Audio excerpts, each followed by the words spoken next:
Hello, everyone. My name is Kimberly Brewer. I'm the Education Director here at the Aerospace Center for Excellence. I'm Rochelle Floyd. I'm the Scholarship Director here at the Aerospace Center for Excellence.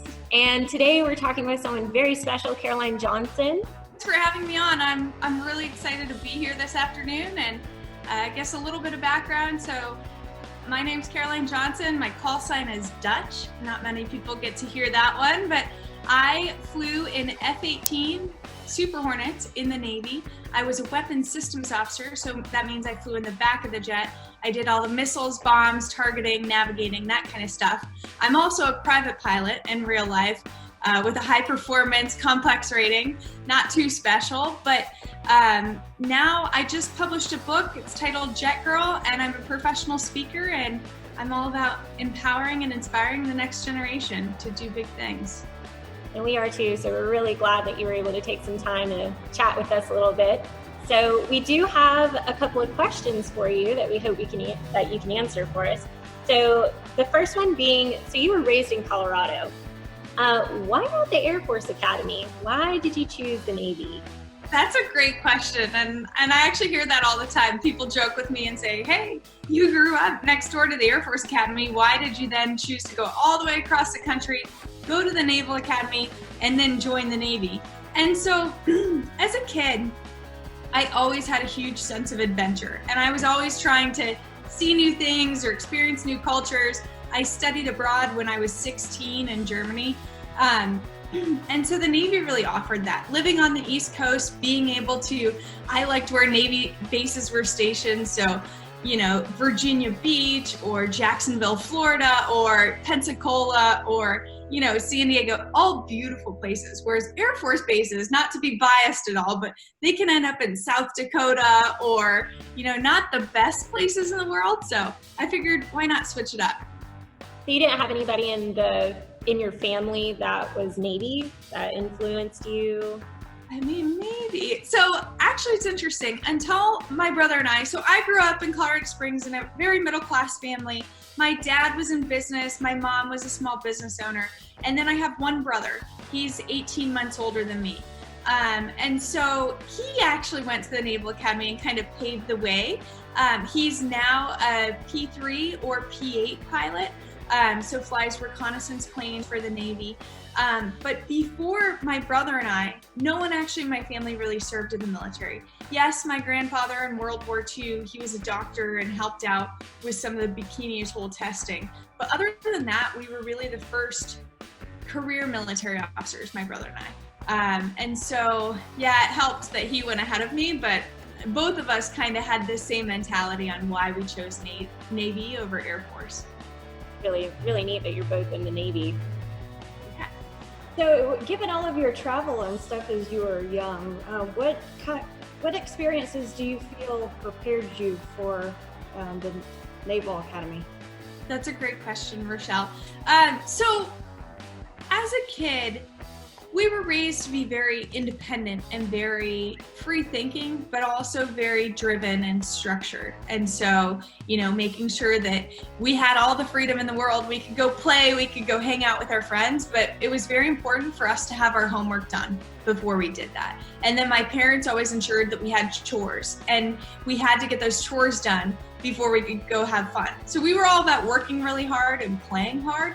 And so for me, it created a great balance in that I was able to perform and excel and do very well. But I also, you know, was able to have fun and relax and not get burned out. And I think in life, and especially in aviation, that's why we're all in aviation, is to have fun and do something we love, but it doesn't come without its work and the studying. And so going through life, it was kind of a balance of the two. And as long as I worked really hard, then I can enjoy the fun. And the Navy's the same way. If you work really hard and you do your job well, then you have the freedom to be able to go out and have fun, or you get different privileges based on how well that you do. So I'd say that's one key thing as a kid that, you know, I didn't necessarily realize. I'd get mad, Mom, but my friends are out doing this right now. And she'd be like, all right, do your stuff and you can go. So That's one of the things that I notice with our students in the scholarship program. You know, it's fun to go out and fly and build the hours, learn the maneuvers, but to actually sit down and study for the written and stuff, it's something that they all struggle with. Oh yeah. I mean, it's hard and you just have to force yourself to do it and figure out. I think people are like, wow, some people are like, you work so hard, you're so good. And I'm like, whoa, whoa, whoa. Inherently, I'm probably the most lazy person ever, because the way that my brain functions is I want to find the most efficient, optimal path to doing something. So as a student and going through flight school, I always figured out, how am I going to learn this best? And some people, that's via flashcards. They'll do flashcards. For me, it's kind of nerdy, but I made all my checklists and I made them on, I laminated them with just laminate stuff that you can buy at Home Depot or Office Max or whatever. And I would blank out the answers and I would force myself to write it in, because I'm a very visual learner. And if I see it, I can memorize it. And so I figured that out. And yeah, sure, it took a little bit more time in the beginning to prepare that and to make it, but that's how I learned most efficiently and how I would get those things down. And so it was kind of a game for me, hey, let's see, not only be excellent in the plane, but to be great, you have to be great at the book stuff too. And so it's like, okay, you got to balance that. And like, it was always a challenge for me to get 100%. So going through flight school, all of Navy flight training, I was number one at every selection point. So when my class was 50 people, I got number one. And then when it was 25, and I wasn't proving it to anyone else. It was just like an internal competition with myself. And that's what continued to like drive me through the program. That's great. It's nice that you learned the best way that you learn, because some are auditory, some are visual. So it's great that you learned which one you were and then with that throughout your whole training. Yeah, it's so important. Every one of us is so different in the way that you learn or the way that you function and the things that you're good at. And now, like later on in life, I've really figured out, hey, what am I good at and what am I not good at? And so I try to do the things I really excel at more often, but I still do have to do the, the things that it kills me to do. But I make that the first thing on my list to get done. And then I'm like, all right, knock that out. And then you can go have the fun again. So, with the Central Florida Aerospace Academy being here, what advice might you give a high school student looking at a career in the military or wanting to attend one of the academies? Oh man, I could write a whole nother book about this. And you can see it in my book, Jet Girl. So I think the biggest thing about the military is, when I was in high school, I thought, oh, well, the military, that's a certain type of person. Oh, that's only for jocks or people who've dreamt of being Top Gun pilots their entire life. I never knew that, like, the military, all types of people can thrive. So, like, stereotypically, if you looked at me before I went to the Naval Academy, you'd be like, that girl's never gonna make it. She's super girly, likes to have a fun time, likes to get her nails done, likes to do all this stuff. But I absolutely loved it when I got there. And when I was an instructor, I found out every one of my students was so vastly different, came from a different part of the country, came from a different family background. I had people who overcame such incredible odds to get there. And then, some people who were sons and daughters of politicians. It takes all types. And what's so cool about the military is it kind of evens the playing field. Everyone is given a fair opportunity and you can just excel and thrive. And like the things that my friends from the Naval Academy and from the Navy, what they've gone on to do is just frankly inspiring and so, so cool. And that's what I love.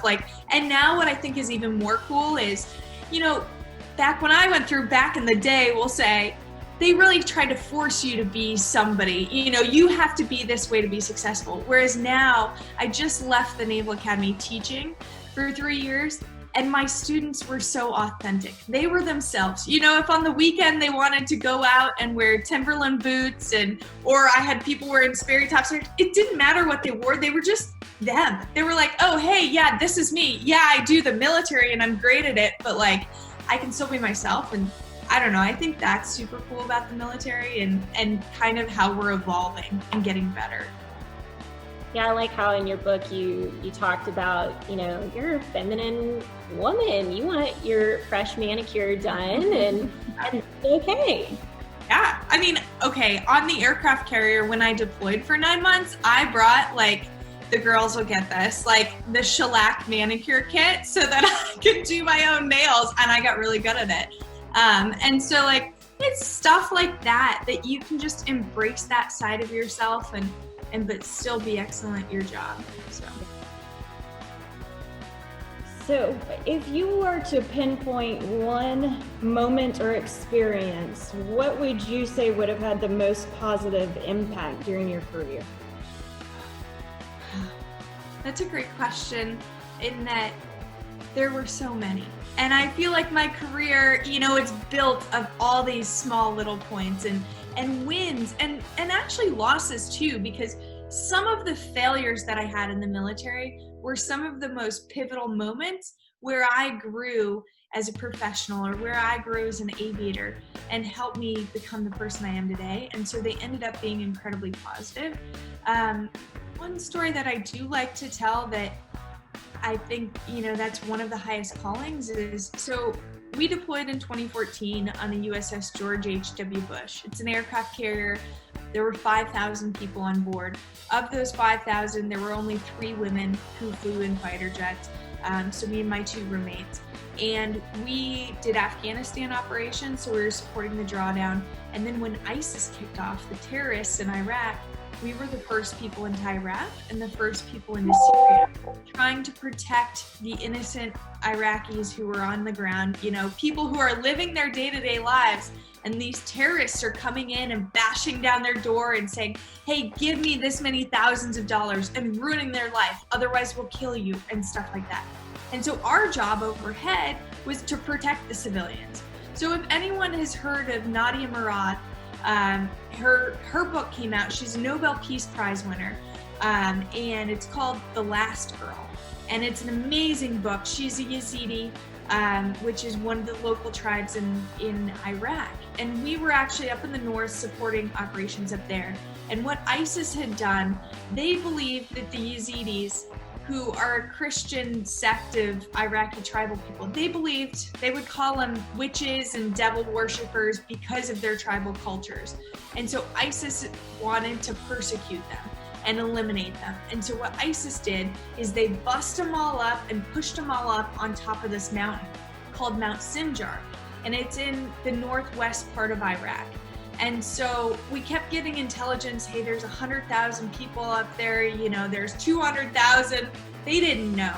And so we were up there trying to make sure that when these people were up on this mountain, that they weren't going to get attacked, that ISIS wasn't going to stage a massive attack and try to kill everyone up there, essentially.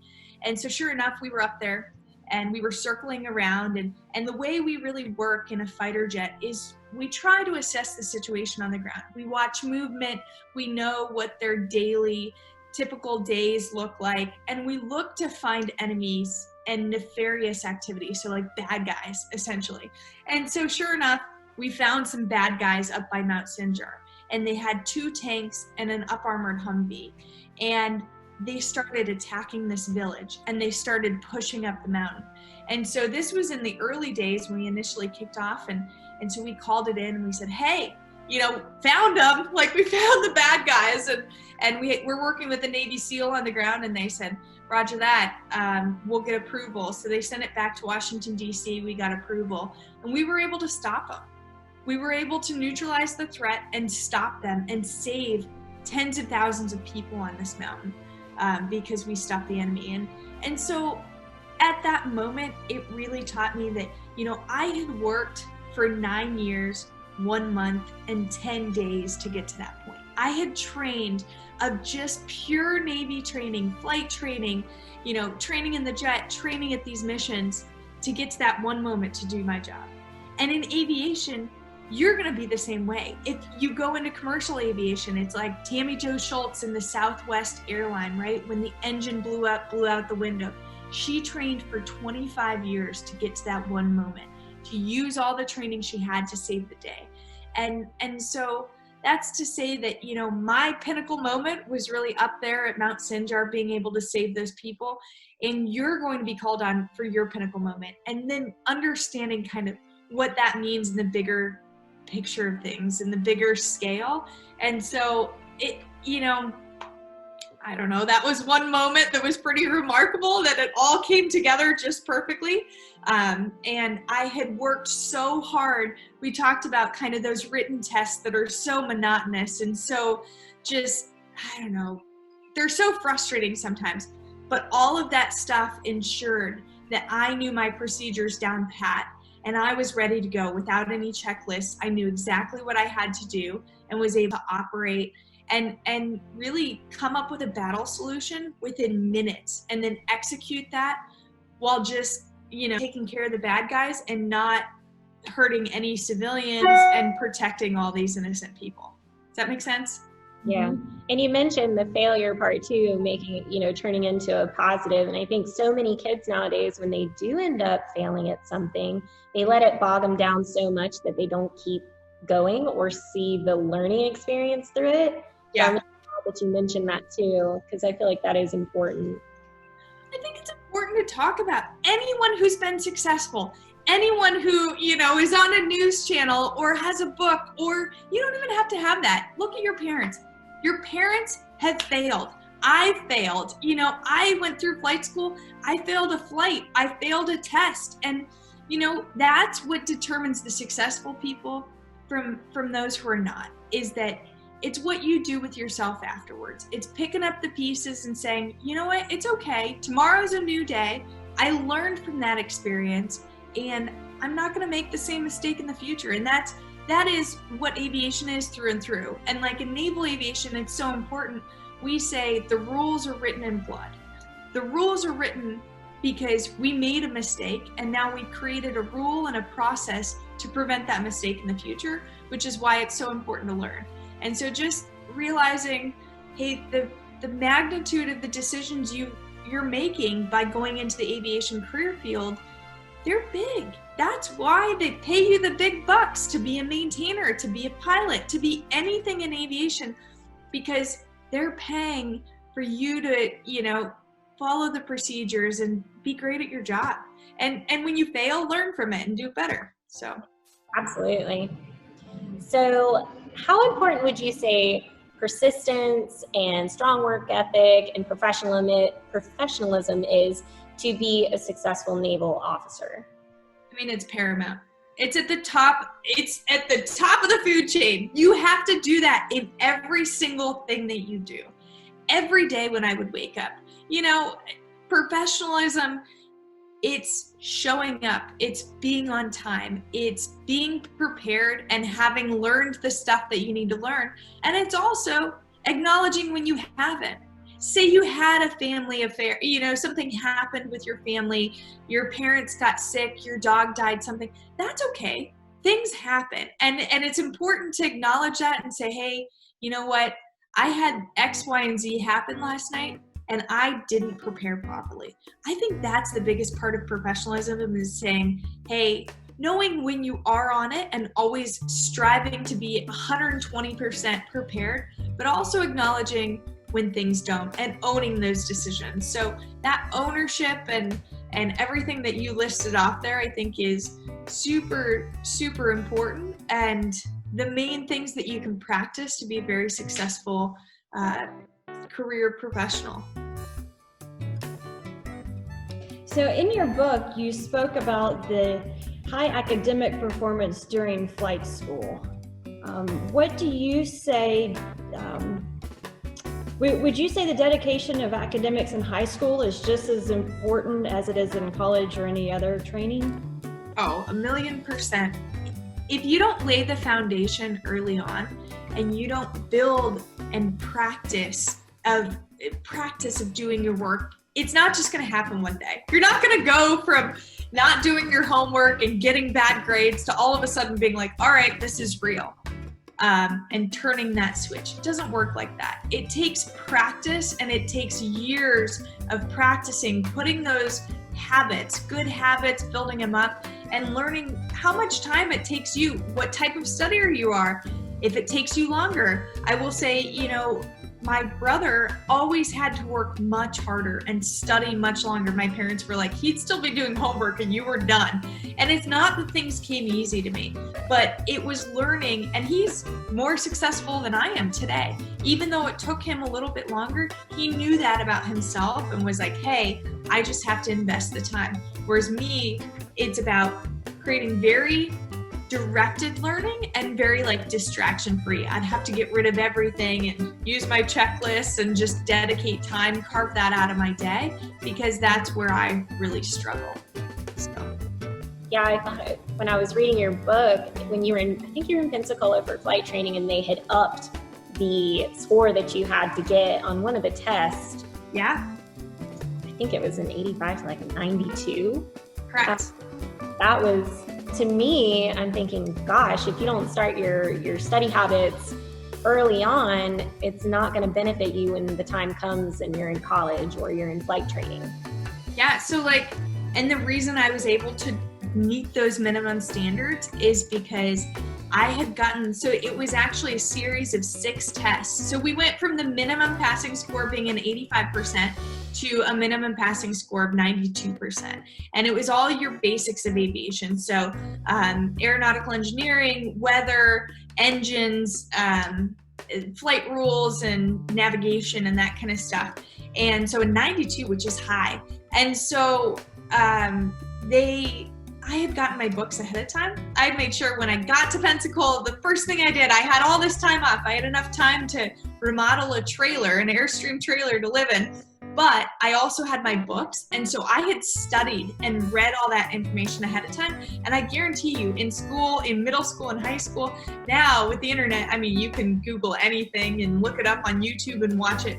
But just the number of times you read it and the number of times you see it is going to become second nature. So we always call it brainstem power, that when you've seen it enough and ingested it enough, that it kind of goes to your brainstem, so that when things happen and like it's just things are crazy, you revert back to those basics and you're able to really excel at them, which is raising it to a 92% is adding increased stress. And so you really revert to that brainstem power.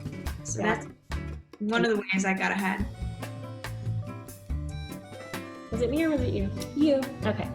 All right. So I think the last question we have is, what suggestions do you have for students who are trying to juggle life, flight training, school, and or extracurricular activities?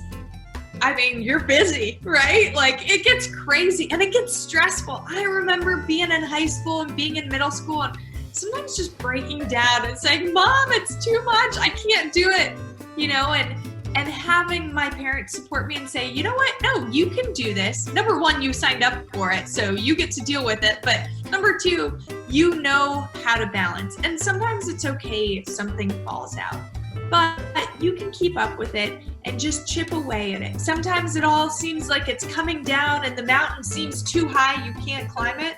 But if you just break it down and chip away and make actionable steps. One way I do it, actually, I'm looking at my lists right here, is I break everything out on a list. From shower, wake up, shower, make your bed, do that stuff so that you accomplish those little things and you get a little boost and a little bit more energy saying, hey, look at all these things I did today. I mean, it might just be as much as brushing my teeth, but at least I feel like I accomplished something. So you can do it. If I did it, you can do it. You're obviously more put together. The fact that you've already chosen this career path and you figured out you have a passion for aviation, whether that's the direction you go or not, it's so important to continue chipping away and to continue moving forward. And just, if you've chosen it, keep working towards it. It'll all work out in the end. But also, if you've gotten into this, I think this is another thing that you have to realize. You're young, middle school, high school, even if you're in college, it feels like there's so much stress and so many people asking you, what are you going to do? What are you going to make out of this? How are you going to use this track that you've chosen in school to make it your career? And maybe in the back of your head, you're thinking, I don't know if this is what I want to do. I don't know if I committed myself to the right thing. But realize that by sticking with it, and by thriving in this program, it's going to open all the doors in the world. You could still go be a doctor if you decide at the end of the day, that's what I want to do. But having this background, this STEM education, this really unique aviation program, it kind of sets you apart from the rest of the world. And so I had that experience kind of in high school. I got in an engineering program, and then I got in it and I was like, ooh, this isn't really what I want to do. But I didn't quit. I continued on in the program and did well in it. And then when I got to college, I said, I'm going to major in economics and not in engineering because it's not my passion. So just realize that you can be in it. You can realize it's not your jam, but just continue to thrive and make those moves and keep moving forward, and you'll be fine. It'll all work out.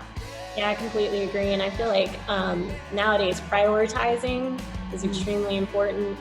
Yep. And making those decisions that best fit what you're wanting to do in your future. Yeah. Oh. And I think that you said that it makes you stand out, because we do encourage our students to take on additional roles and gain those leadership skills and just life skills in general. So it is a process of just chipping away at it, but it does set them apart. Yeah, I think so too. Oh, 100%. And the more that you can do and experience and volunteer for these different roles and different positions, it's going to teach you what you want to do. And it's going to help you practice those leadership skills or these different skills that you're learning in a pretty safe environment. If you figure out it's not your thing, okay, glad you did it now instead of 3 years later. So keep raising your hand, keep speaking up, keep saying, hey, I'll try that. Because the worst thing that can happen is you don't like it or you don't enjoy it and you figure out that you don't want it. But the best thing that can happen is you learn from it and you grow. And it's one more, my mom always says, it's one feather in your cap. I'm like, what are we, in like the 1930s here, Mom? It's just like, just put that feather in your cap and wear it. So I'm like, okay. But it's true. You can get one more thing that'll set you apart, because college, let's be real, the academies, all these places are very, very competitive. And I don't envy you. It doesn't look fun to be in middle school or high school these days because there is so much competition. But the more you can do these things, it'll set you up for success later on. Yeah, absolutely. Well, we really appreciate you joining us, and we're going to make sure we link your website and the link to your book, so that way anybody watching wants to read more about it. I know I really enjoyed it, so we'll link it all up for the end of the video, and we really appreciate you joining us. Yeah. Well, and I'll add a little bit on there. So on my website, you can go and you can write me. I'll respond to every person who writes me. I'm happy to chat and happy to set it up. I wholeheartedly believe in the next generation. I believe you guys are the future and you are doing amazing things. And I'm working on some side projects to really inspire and empower, young men and women. So I'm all about it. I'll do a signed copy of my book. There's lots of different options. So please reach out, and I would love to be in touch. Well, I know they'll definitely reach out, I'm sure. Awesome.